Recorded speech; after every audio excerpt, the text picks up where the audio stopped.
Good morning dear students, welcome back in online class of science. Today we'll start a new chapters in 9th class, atoms and molecules. Okay, so in this chapter we'll study about that atoms and molecules, what is the atoms and what is the molecules. So in ancient time there is a two philosophers of Indian and two is the Greek philosopher. Indian philosopher, that is a Maharshi Kanans and Pakuda Katayam. He both of said that at Maharshi Kanans and Pakuda Katayam, he said that around 500 BC, Indian philosopher postulated that if we go on dividing matter पदार्थ we should get smaller and smaller particles. मतलब कि इन्होंने बताया था कि जो atoms का जो स्मॉल जो मतलब किसी भी मतलब एलिमेंट्स का जो पार्टिकल्स होता है, अगर हम उसे कट बाय कट मतलब एकदम डिवाइडेड बाय डिवाइडेड करते जाएंगे तो वन स्टेज ऐसी आएगी कि वहाँ पर वो क्या नहीं होगा, जहाँ पे रीडिवाइड हो जाएगा, मतलब उसके आगे वो डिवाइड नहीं हो पाता तो उस पार्टिकल्स को बोल देंगे, जिन्होंने उसको नेम दिया था परमाणु. क्या दिया था? परमाणु. जो कौन से दो साइंटिस्ट थे? महर्षि कानंस एंड पकुदा कटायम, है ना. उन्होंने कहा था कि किसी भी एलिमेंट्स के जो पार्टिकल्स होते हैं उन्हें हम क्या कर सकते हैं, डिवाइड बाय डिवाइड करते जा सकते हैं और फाइनली फॉर एग्जांपल जैसे एक चौक है हमारे पास, है ना. इस चौक को हमने कट किया, फिर ऐसे कट किया, फिर ऐसे मतलब करते करते हमने पूरे इसका एक पाउडर फॉर्म बना दिया. पाउडर फॉर्म बनाने के बाद में उसका जो लास्ट जो पाउडर्स के अंदर भी जो पार्टिकल्स होता है उसे कहा जाता है एटॉम्स. इन्होंने उसको नेम दिया था परमाणु. क्या नेम दिया था? परमाणु. एंड अनदर इंडियन मतलब फिलोसोफर जो थे पकुदा कतायम, elaborate the doctrine and he said that the particles normally exist in combined form which gives us a various matter. ठीक है, ये हो गया. और उसके बाद में ग्रीक फिलोसोफर जैसे डेमोक्रिटस एंड ल्यूसिपस, उन्होंने बताया था कि stage will come when particle obtain can not B divided further. मतलब एटॉम वो पार्टिकल्स होता है, वो स्टेज होती है जहाँ से एक वहाँ से वो एलिमेंट जो होता है वो एक ऐसी स्टेज पर आ जाता है जहाँ से फिर वो डिवाइड नहीं हो सकता है. मैंने अभी आपको चौक का एग्जांपल दिया था. जैसे चौक है उसको हमने कट करते करते उसका पाउडर फॉर्म बनाया और लास्ट में जो पाउडर्स के अंदर भी एक सिंगल पार्टिकल्स होता है ना, उसको बोलते हैं एटॉम्स. ओके, तो इसी according on the basis of atoms के there is a two more scientist जैसे Lavoisier and Joseph L Proust, है ना. ये दो साइंटिस्ट थे जिन्होंने टू लॉ ऑफ मतलब ये लोग क्या बोलते हैं केमिकल कॉम्बिनेशंस के अकॉर्डिंग टू लॉ उन लोगों ने एक्सप्लेन किए थे, ना. तो मतलब एक मैं आप लोगों को बताती हूँ कि एक होता है केमिकल रिएक्शंस की, मतलब एक एलिमेंट दूसरे एलिमेंट से किस तरीके से कंबाइन होता है. तो इन केमिकल रिएक्शन किसको बोलेंगे? It is a reactions in which two or more substance react to form a product. इसमें क्या होता है, ये एक ऐसा केमिकल रिएक्शन है जिसमें टू या मोर देन टू जो सब्सटेंस होते हैं एक दूसरे से क्या होते हैं, रिएक्ट होते हैं और फिर क्या फॉर्म करते हैं, प्रोडक्ट फॉर्म करते हैं. ठीक है, जैसे यहाँ पे A प्लस बी, है ना. A और B ये क्या है, हमारे दो अलग अलग सब्सटेंस है, एलिमेंट्स है, दोनों एक दूसरे के साथ कंबाइन होकर के फॉर्म कौन सा प्रोडक्ट बनाया, AB. तो इसी की तरह हम देखते हैं, जैसे ये हो गया हमारा कार्बन और ये हो गया हमारा ऑक्सीजन. ये कार्बन किसके साथ रिएक्ट करेगा, ऑक्सीजन के साथ, एंड क्या फॉर्म करेगा, कार्बन डाइऑक्साइड फॉर्म हो जाएगी. क्या बनेगी यहाँ पे, कार्बन डाइऑक्साइड. इसको क्या बोलते हैं हम, रिएक्टेंट, और इसको बोलेंगे हम प्रोडक्ट. ओके, सो अब ये समझ में आया आप लोगों को. इंडियन फिलोसोफर थे महर्षि कानन एंड पकुदा कतायम, उन्होंने एटम्स के बारे में बताया था कि जो सबसे स्मॉलेस्ट पार्टिकल्स होता है किसी भी एलिमेंट्स का, ये और वही चीज किन्होंने बताई थी Greek philosopher Democritus and Leucippus ने, कि जो सबसे स्मॉलेस्ट पार्टिकल्स होगा एटम किसी भी एलिमेंट्स का उसे क्या बोलते हैं, एटम. ठीक है। फिर केमिकली रिएक्शन के अकॉर्डिंग हम लोगों ने ये स्टडी किया है कि मतलब जो केमिकल रिएक्शंस होते हैं उसमें दो या दो से ज़्यादा जो सब्सटेंस होते हैं एक दूसरे के साथ क्या करते हैं, रिएक्ट करते हैं और प्रोडक्ट फॉर्म होता है। ठीक है, ये हो गए, हमने एग्जांपल देखा है carbon plus oxygen to form है कार्बन डाइऑक्साइड। ये हो गए हमारे इनिशियल जो ओरिजिनल जो सब्सटेंस होते हैं उसे बोलते हैं रिएक्टेंट, और जो फाइनली जो सब्सटेंस मिलते हैं हमें उसे हम क्या बोलते हैं, प्रोडक्ट। ओके, अब इस चैप्टर में आप लोगों को दो लॉ है, एक है law of conservation of mass and second है law of constant proportions. Okay, अब हम सबसे पहले law of conservation of mass के बारे में स्टडी करते हैं। मास से समझ में आ रहा है, किसी का कोई जैसे वेटेज होता है ना किसी भी चीज का, ठीक है, वो हो गया।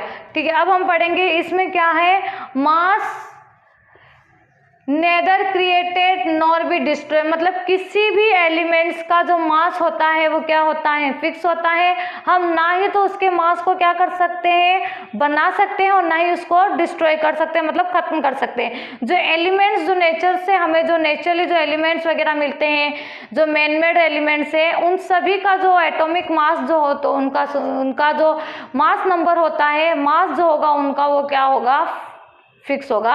उसको ना तो हम अपने आप से बना सकते हैं और ना ही हम उसे क्या कर सकते हैं, कम कर सकते हैं। तो लॉ ऑफ कंजर्वेशन ऑफ मास में क्या बताया है कि नेदर किसी भी एलिमेंट्स के मास को mass neither created nor be destroy, ना तो हम उसके मास को बनाएंगे और ना ही उसके मास को डिस्ट्रॉय कर सकते हैं। फॉर एग्जाम्पल जैसे हमने लिया है carbon plus oxygen to form है कार्बन डाइऑक्साइड। ठीक है, अब कार्बन का जो मास नंबर वो जो होता है वो होता है 12, ऑक्सीजन का होता है वो होता है 16। यहाँ पे ऑक्सीजन कितने हैं, O2 है ना, तो यहाँ पे 16 इंटू क्या हो जाएगा, 2। ठीक है, 12 ऐसा ही रहेगा, 16 इंटू 2 कितना हो जाएगा, 32। दोनों को 3 से डिवाइडेड करेंगे तो इनके लास्ट में डिवाइडेड करने पे रेशियो कितना मिलेगा हमें, 3 and 8। ये क्या हो गया, उनका मास हो गया। ठीक है, अब हम बात करते हैं उनकी वॉल्यूम की। उनका जो वॉल्यूम अब हम देखते हैं कि कितने पर पाया। यहाँ पे कार्बन कितना है, ओनली 1, ऑक्सीजन कितने हैं 2, तो ये क्या आ जाएगा, 1:2 में आ जाएगा। ठीक है, तो ये वाला जो लॉ ऑफ कंजर्वेशन था ये क्या हो गया, प्रूव हो गया कि mass neither be destroyed never be created. इसका वॉल्यूम कितना होगा, कार्बन और ऑक्सीजन का जो ये है वो कितना हो जाएगा, 1:2, और मास कितना हो जाएगा, 3:8। इसमें हमें मास के बारे में स्टडी करनी, वॉल्यूम तो मैंने आप लोगों को एक्सप्लेन कर दिए, लेकिन मास जब हम देखेंगे इनका जो एटॉमिक मास नंबर होता है वो ये होता है, और इस तरीके से इनको क्या किया जाता है, एक्सप्लेन किया जाता है। ठीक है, ये आया आप लोगों को इतना समझ में। अब उसके बाद में जो नेक्स्ट है वो है लॉ ऑफ कांस्टेंट प्रोपोर्शन। ठीक है, जो कांस्टेंट जो प्रोपोर्शन मतलब जो रेशियो जो होते हैं ना किसी भी एलिमेंट्स के, वो क्या होंगे उसके कांस्टेंट प्रोपोर्शन इन अब इसकी डेफिनेशन देखो, इन केमिकल सब्सटेंस, किसी भी केमिकल सब्सटेंस के the elements always present in definite proportion, मतलब किसी भी केमिकल सब्सटेंस के अंदर जो भी एलिमेंट्स आएंगे वो हमेशा अपने कांस्टेंट डिफाइनाइट प्रोपोर्शंस में ही रहेंगे। मतलब ऑलवेज क्या रहेंगे, प्रेजेंटली, मतलब एक जो फिक्स वो मतलब जो प्रोपोर्शन होती है, एक वॉल्यूम होती है, जैसे हाइड्रोजन और ऑक्सीजन, हाइड्रोजन और जो ऑक्सीजन होता है, हाइड्रोजन होता है 1 और ऑक्सीजन होता है 8, मतलब ये हो गया समझो हाइड्रोजन और ऑक्सीजन। तो हाइड्रोजन का हमेशा हाइड्रोजन 1 प्रोपोर्शन में ही रहेगा और ऑक्सीजन कितने में रहेगा, 8 में। ठीक है, तो अब इसमें देखो जैसे हमने एग्जांपल यहाँ पे दिया है कार्बन का, कार्बन क्या है यहाँ पे 1, तो 1 हो गया, ऑक्सीजन कितने हैं 2, तो ये हो गया 2, तो ये क्या है उसका डिफाइनाइट प्रोपोर्शन है, क्या है, डिफाइनाइट प्रोपोर्शन। फिर से देख लो, इन अ केमिकल रिएक्शन, किसी भी केमिकल रिएक्शन में द एलिमेंट्स ऑलवेज प्रेजेंट, जो एलिमेंट होंगे वो हमेशा किस फॉर्म में रहेंगे, डिफाइनाइट प्रोपोर्शन, यानी उसके जो रेशो होंगे वो क्या रहेंगे, हमेशा डिफाइनाइटली, मतलब सेम ही रहेंगे। ऐसा नहीं होगा कि जैसे यहाँ पे कार्बन है इतना है, ऑक्सीजन है, तो एक रिएक्शन में तो हमें कार्बन जैसे 1 और 2 मिल गया, किसी दूसरे रिएक्शन में कार्बन और ऑक्सीजन के रेशियो हमें 2 और 8 मिल गए। तो तो ये इस तरीके से नहीं होगा, इनका जो रेशियो होगा वो क्या होगा, डिफाइनाइट होगा, फिक्स होगा। ठीक है, ये आया आप लोगों को समझ में, law of conservation and law of proportional. ठीक है, ये दो लॉ थे। अब हम इसके बारे में चैप्टर में स्टडी करेंगे एटॉम्स के बारे में। तो अकॉर्डिंग टू मतलब हमें जो एटॉम्स के बारे में जो एक साइंटिस्ट थे उनका नाम था जोहान डाल्टन। ठीक है, उन्होंने हमें मतलब कुछ एटॉमिक थ्योरी बताई थी कि एटॉम्स क्या होता है, कैसे होता है, इसके बारे में। ठीक है, तो according to Dalton's atoms theory, all matter whether an elements हो या फिर कंपाउंड्स हो या फिर mixture of is compose of small particles called atom. मतलब इसमें क्या है कि all matter whether an elements compounds or a mixture is compose, मतलब कोई भी एलिमेंट्स हो, खाली एक सिंगल एलिमेंट्स हो या फिर उसके मॉलिक्यूल्स हो या उसके कंपाउंड्स हो, कुछ भी हो। फॉर एग्जांपल जैसे यहाँ पे क्या है, कार्बन है, ऑक्सीजन है, हाइड्रोजन है ना। तो अब जैसे हमने जैसे CaO, जैसे ये CaO ये क्या होता है, कैल्शियम ऑक्साइड। अब इसमें कैल्शियम भी है और ऑक्सीजन भी है, चाहे एक सिंगल एलिमेंट होगा या फिर कंपाउंड्स में होंगे या फिर मॉलिक्यूल्स में होंगे, वो सभी के सब किसका मिक्सचर है, मिक्सचर ऑफ एटॉम। मतलब ये जो है एलिमेंट, ये छोटे छोटे पार्टिकल से क्या किए गए हैं, बने हुए हैं, तो उन्हें क्या बोलते हैं, ये हो गए।